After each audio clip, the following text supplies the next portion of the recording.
Enquanto o som do paredão toca, seu batom de cereja. E aí, gente, nós estamos no nosso terceiro dia do Tirando Onda em Biologia no Enem e hoje a gente vai trabalhar com genética, que foi o último assunto que a galera escolheu lá no grupo do Telegram. A gente vai comentar um pouquinho. A habilidade que fala sobre genética na prova do Enem é uma habilidade que exige que a gente tenha conhecimento de todas as possibilidades que esse conteúdo pode ser cobrado. Então pode vir uma proporção, pode vir um cruzamento, pode vir um heredograma, pode vir uma tabela com o resultado de uma fecundação. Então são várias opções. A gente vai trabalhar com algumas delas, né, das mais simples às mais complicadas. E vamos descer a madeira, né, gente? Porque é sobre isso e tá tudo bem. Vem comigo, vem!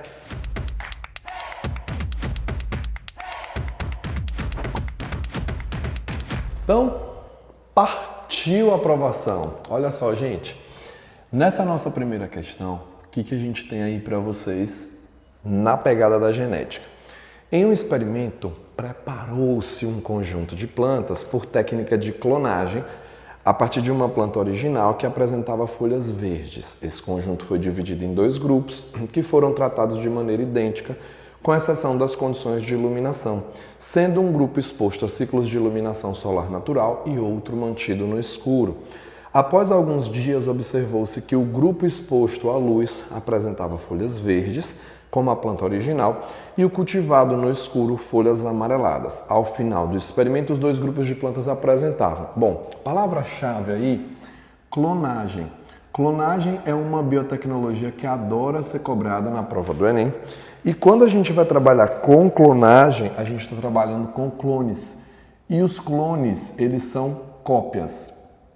São cópias geradas a partir de uma matriz original. E essas cópias, elas são geneticamente iguais. Então, a partir do momento que eu tenho pedaços que foram extraídos de uma mesma matriz original, eu entendo que, de qualquer maneira, os genótipos desses organismos, eles são os mesmos. Só que o genótipo, ele faz referência à carga genética do indivíduo. E aí a interação dos genes com o ambiente e com outros genes vão gerar a manifestação da característica. Então, a manifestação do caráter, quando eu digo que elas ficaram com folhas amareladas ou com folhas verdes, eu estou falando sobre o caráter. Então, uma questão básica que a gente não pode errar, que vai jogar nossa nota lá para cima, que vai nos ajudar a ganhar mais pontos que outras pessoas que errem uma questão simples como essa, é uma questão que está trazendo conceito, identificar genótipo e fenótipo, que são coisas básicas na genética. Então, o que eu quero chamar a atenção de vocês? Olhou, viu que é uma questão de um conteúdo que talvez seja difícil? Vai na fé, lê com calma, tem confiança, tranquilidade e corre pro abraço, amor, porque o carnaval está chegando e o seu amor é canibal. Então, ó, os genótipos vão ficar iguais e os fenótipos vão ficar diferentes porque a condição de luminosidade não foi a mesma. Então, nessa primeira questão que fala sobre essa característica aí, nós vamos ficar com a letra B de bola. Genótipos idênticos e os fenótipos serão diferentes, tá?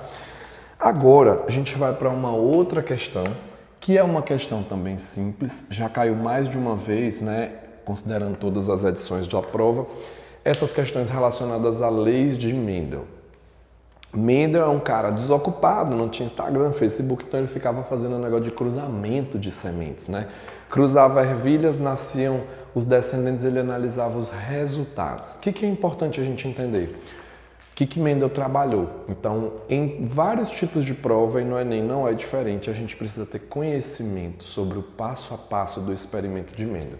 Então, o que acontece? Quando a gente trabalha com Mendel, né, a gente vai ter aí ele falando sobre a primeira lei nessa questão, e o texto diz o seguinte: Gregor Mendel, no século XIX, investigou mecanismos da herança genética observando algumas características de plantas de ervilha, como a produção de sementes lisas, dominantes e rugosas recessivas, característica determinada por um par de alelos com dominância completa. Mendel não citava genes, porque ele não conhecia genes, ele falava sobre fatores, e Mendel também não tinha conhecimento de DNA do que a gente tem hoje, né, das características hereditárias de cromossomo. Mendel passou muito tempo sem ser descoberto ou aceito ou com fama, porque a introdução da matemática nesses estudos facilitou Mendel a compreender o que ele estava estudando, mas afastou um pouco os conhecimentos dele da comunidade científica. Então a gente fala sobre fatores mendelianos. Na primeira lei, cada caráter é determinado por um par de fatores que se separam na formação dos gametas. Quem seria esse par de fatores, tá? Seria justamente, trazendo para os conhecimentos de hoje, o par de genes alelos. O que Mendel fez na geração parental? Ele pegou uma planta que apresentava sementes amarelas e ele sabia que essa planta era pura, e ele cruza com uma planta que tem a cor verde. Por que um par de fatores? Porque existe o fator para a cor amarela e existe o fator para a cor verde. Nesse primeiro momento, o que é que Mendel faz?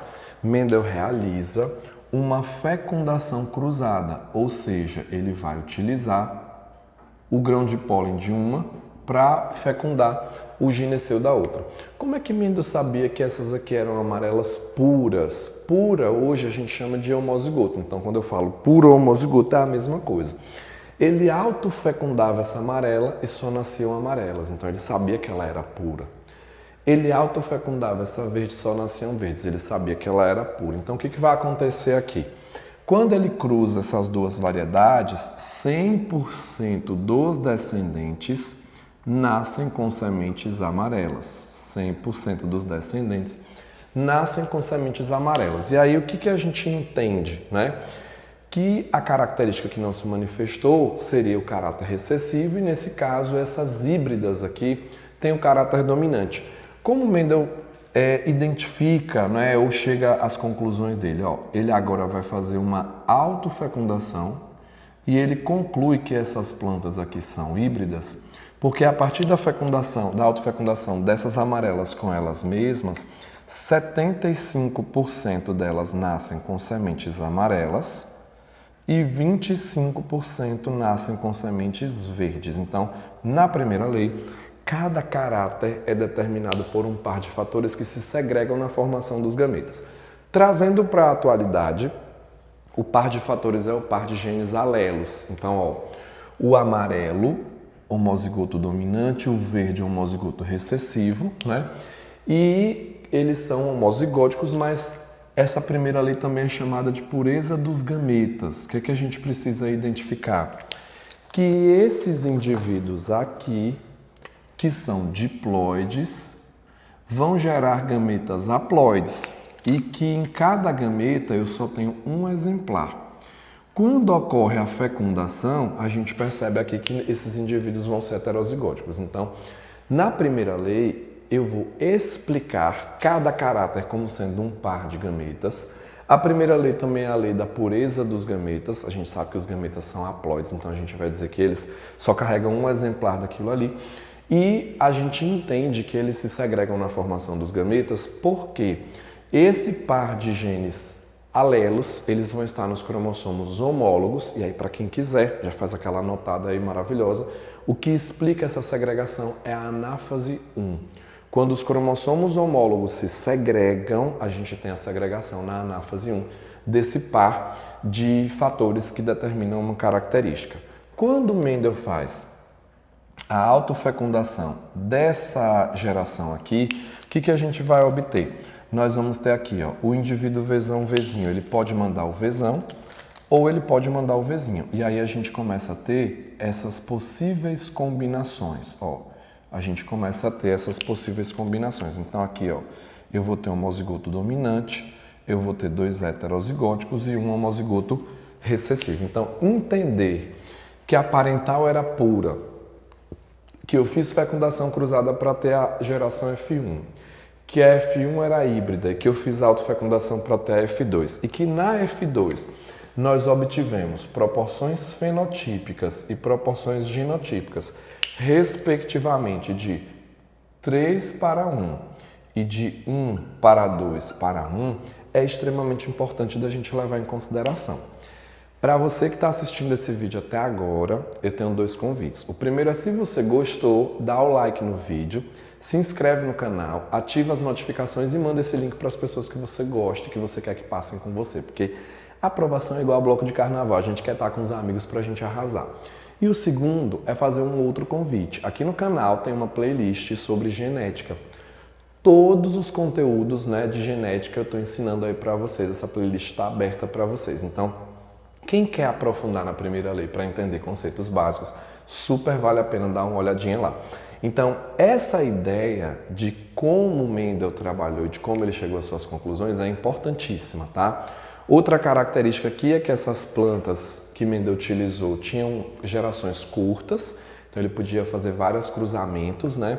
E além das gerações curtas, é importante que a gente lembre que elas tinham características contrastantes. Então, ou era verde ou era amarelo, ou a planta era muito alta ou muito baixa. Então, isso ajudou Mendel de certa forma. Então, ó, a autofecundação, gente, eu preciso conhecer o experimento de Mendel, senão não dá regra, ó. A autofecundação que fornece dados para corroborar a ideia da transmissão dos fatores idealizados por Mendel ocorre entre plantas. A autofecundação não é entre plantas puras, é entre plantas híbridas, de fenótipo dominante, que era o amarelo, e que produzem sementes, né? Ou que produzem gametas, que produzem sementes lisas, né? E rugosas. Ele usou o liso e o rugoso, eu usei o amarelo e o verde. Para a gente fazer o exemplo do liso e do rugoso, vamos fazer o seguinte, ó. Você poderia considerar aqui, que é o exemplo da questão, essa semente sendo lisa, e aí sendo lisa ela seria Rzão, Rzão. Essa semente sendo rugosa, ela seria Rzinho, Rzinho. Aqui eu só poderia mandar Rzão, aqui eu só poderia mandar Rzinho. Os indivíduos todos da geração F1 seriam lisas, Rzão, Rzinho, elas seriam heterozigóticas. E aí, trazendo para essa situação aqui, nós teríamos o quê? 3 sementes lisas, que seriam elas, né? Ó, Rzão, Rzão, 2 Rzão, Rzinho e uma Rzinho, Rzinho, onde nós teríamos aqui, ó, 3 com o Rzão e nós teríamos uma Rzinho, Rzinho com a característica recessiva. Então, ele pode trocar a característica para colocar planta alta ou baixa, para colocar as flores brancas ou púrpuras. Ele pode fazer várias situações aqui para vocês, mas o mecanismo, a essência, a ideia, ela vai ser a mesma. 2 indivíduos homozigóticos, um dominante e um recessivo, indivíduos heterozigóticos na F1, que quando autofecundados, geram a proporção de 3 para 1. Então, nós vamos ficar aí com a letra B de bola nessa questão 2, que é uma questão de genética. Claro, gente, que eu demorei para poder explicar, mas quem domina a primeira lei já chega logo de cara arrasando. É sobre isso e tá tudo bem. Vamos para a aprovação. Bom, gente, na nossa próxima questão é a questão 3. Estatisticamente, foi o tema que mais foi cobrado na prova do Enem, Sistema ABO. Já se cobrou transfusão, cruzamento, o que vocês imaginarem já foi cobrado aí. Então é um assunto que vale o direcionamento, que vale o estudo. Antes das técnicas modernas de determinação de paternidade por exame de DNA, o sistema de determinação sanguínea ABO foi amplamente utilizado como ferramenta para excluir possíveis pais. Embora restrito à análise fenotípica, era possível concluir a exclusão de genótipos também. Considerando que uma mulher teve um filho cuja paternidade estava sendo contestada, a análise do sangue revelou que ela era tipo AB e o filho B. Então, ó, essa mulher é uma mulher AB e ela está tendo um filho B. E ela está tendo a paternidade contestada. O que a gente precisa entender?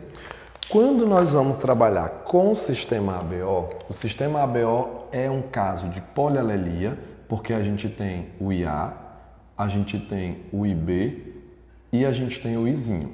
Quando a gente tem mais de 2 alelos possíveis, a gente chama de polialelia.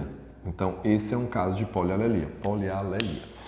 E a gente tem também aqui uma outra situação, porque o IA e o IB se manifestam no heterozigoto. Então, é um exemplo de codominância, tá? É um exemplo de codominância. Vejam, questões mais frequentes. Conceitos. Caíram algumas questões de primeira lei. conta simples, cruzamentos simples de primeira lei já foram cobrados na prova e sistema ABO. Nos últimos 2 anos, nós tivemos questões um pouco mais específicas e que deram um pouco mais de trabalho para as pessoas. Em 2019, nós tivemos uma questão de genes ligados, teórica, né, que a gente vai estar comentando daqui a pouco. Só aproximadamente ali em torno de 10% das pessoas acertaram a questão. E na última edição de 2020, nós tivemos uma questão de genética de populações, que para quem domina genética de populações era simples, até porque já estavam todos os cálculos na questão, mas para quem tem dificuldade acabou não fazendo, pulando e reclamando da questão, mas era uma questão que dava para a gente arrasar e nós vamos estar resolvendo ela. Então, tendo a questão, olhou, marcou, conhece a história e marca, questão que tem que pensar um pouquinho para aquela que a gente tem que arrasar nas contas também. Então, tem para todo gosto. Então, as pessoas que querem acertar as questões de genética precisam ter um pouco mais de empenho na prova. Então, o que a gente precisa entender?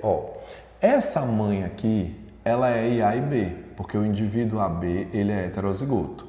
Esse menino, ele é IB. Aí a gente precisa entender, para ele ser B, ele poderia ser IB, IB, ou ele poderia ser IB, Izinho. São essas possibilidades. O que a gente precisa entender? Qual é o tipo sanguíneo do pai que seja possível a gente ter uma criança B? Então vamos lá. O genótipo do homem pelo sistema ABO, que exclui a possibilidade de paternidade desse filho, gente, faz o teste, não precisa adivinhar. Quem tem mais prática já olha e marca, é igual heredograma. Quem tem mais prática, olha para o heredograma, já sabe do que se trata, vai lá e marca. Quem não sabe, não tem problema, testa, a questão está lá para a gente poder ganhar tempo.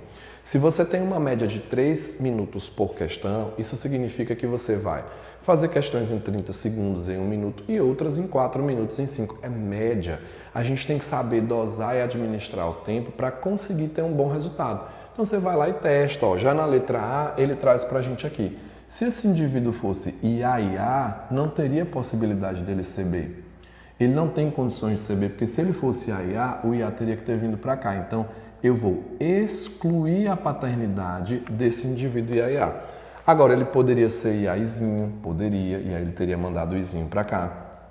Ele também poderia ser IB e B, mandaria o IB para cá. IB e Izinho, mandaria o Izinho ou o IB. E Izinho, Izinho, mandando o Izinho para cá. Então, qualquer um desses aí poderia ser pai dessa criança, exceto o indivíduo da letra A. Sendo IA, a gente não teria condições de ter essa resposta, né? Ter esse filho, esse cruzamento. Então, é extremamente importante lembrar que caíram também questões de transfusão sanguínea, né? E questões como essa que envolvem o cruzamento. É muito importante estudar o sistema BO, porque o sistema ABO ele é frequente em todo tipo de vestibular no Brasil e na prova do Enem. É o assunto mais frequente dentro de genética. Então, fica a dica, né? Depois não reclamem. Olha agora o que a gente tem na questão 4. Após a redescoberta dos trabalhos de Gregor Mendel, vários experimentos buscaram testar a universalidade de suas leis. Suponha um desses experimentos realizando no mesmo ambiente em que uma planta de linhagem pura, com 0,6 metros, foi cruzado com uma planta de 1 metro. Eu cruzei com uma planta de 1 metro. E ele diz que todas as plantas, né, aqui a geração parental dele, repetindo o experimento de Mendel, e que na F1, 100% das plantas nasceram com 0,8 metro. Em seguida, ele diz que da autofecundação, né, de F1 com F1, obtivemos F2 e ele coloca para a gente essa F2 na tabela, onde ele diz que as plantas variam, né, de 0,8, de 1 metro a 0,6, então 0,6, 0,9, 0,8, 0,7 e 0,6.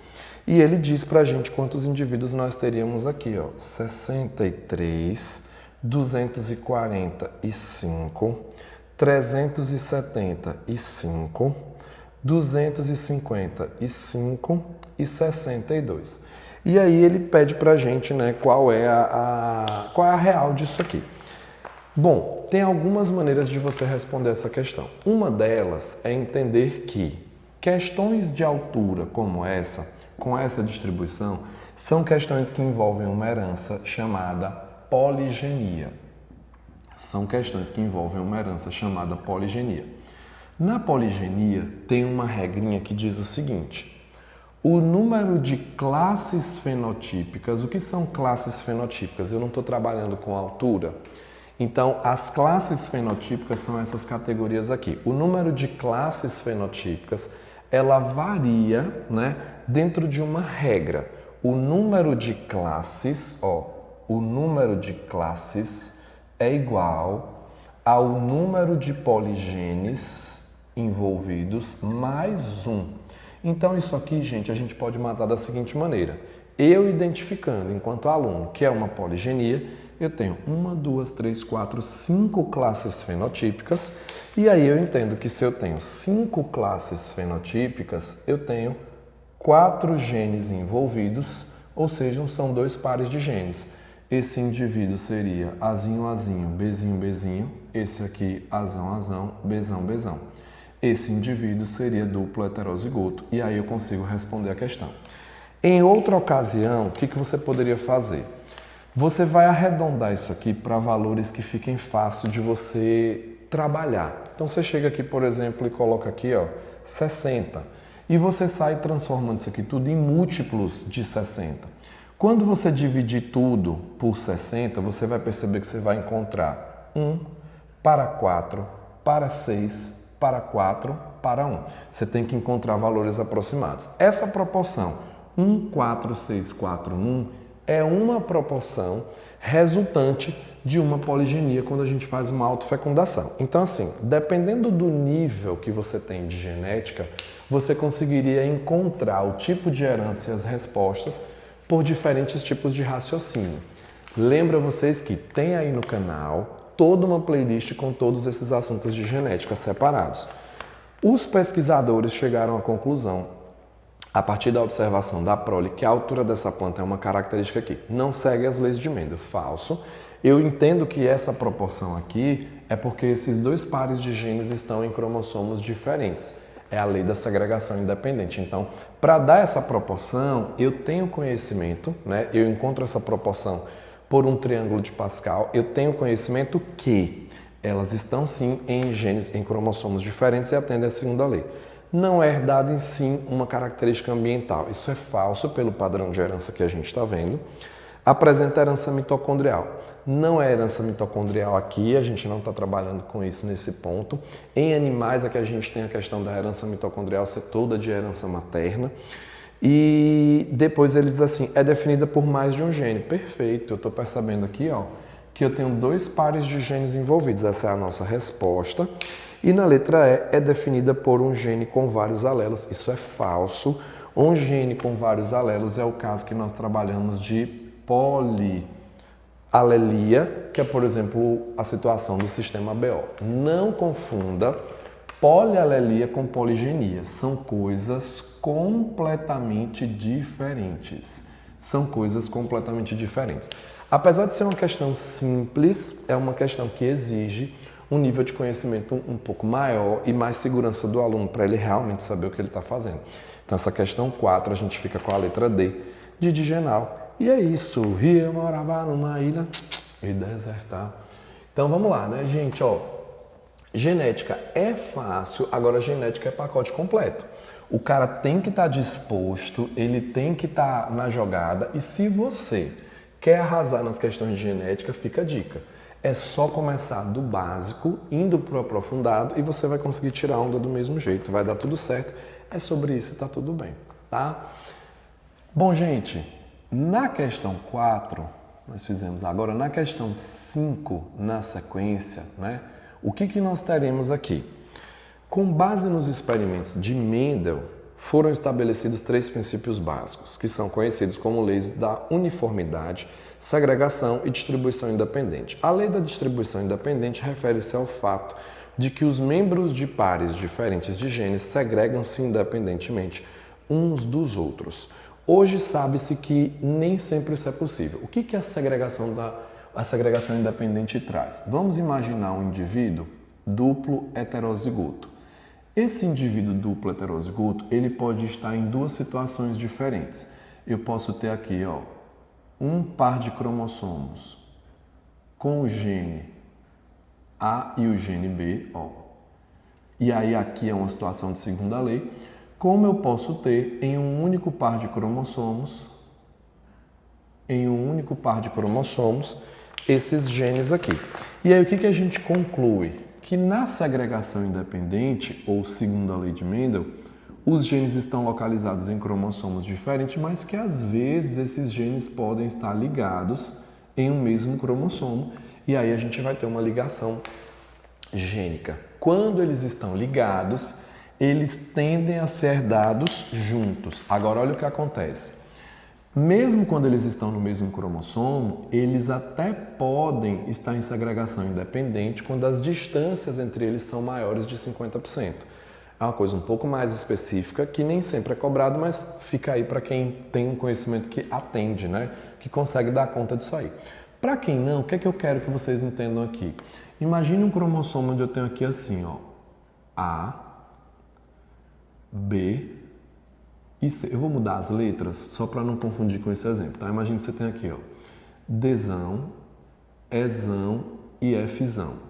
Percebam vocês que nesse cromossomo, o Dzão e o Ezão, eles estão muito mais próximos do que qualquer um deles em relação ao Fzão. Mas vamos comparar o Dzão com o Fzão. Apesar de estarem no mesmo cromossomo, eu não posso garantir que eles vão ser dados juntos. Eu digo que eles tendem a ser dados juntos, porque pode ocorrer uma coisa chamada crossing over. Mas, ocorrendo crossing over, se eles estiverem muito próximos, a chance deles continuarem juntos no próximo cromossomo, depois da segregação, depois do crossing over, ela é grande, ela vai existir porque eles vão continuar juntos. Então, olha só. Hoje sabe-se que nem sempre isso é verdade. O que? A segregação independente. Por quê? Letra A, a distribuição depende do caráter? Não. A distribuição depende da posição dos genes no cromossomo, nos cromossomos. Então, a distribuição depende disso para eu saber se é uma segregação independente ou não. Se eles estão no mesmo cromossomo ou não e as distâncias no mesmo cromossomo. Letra B.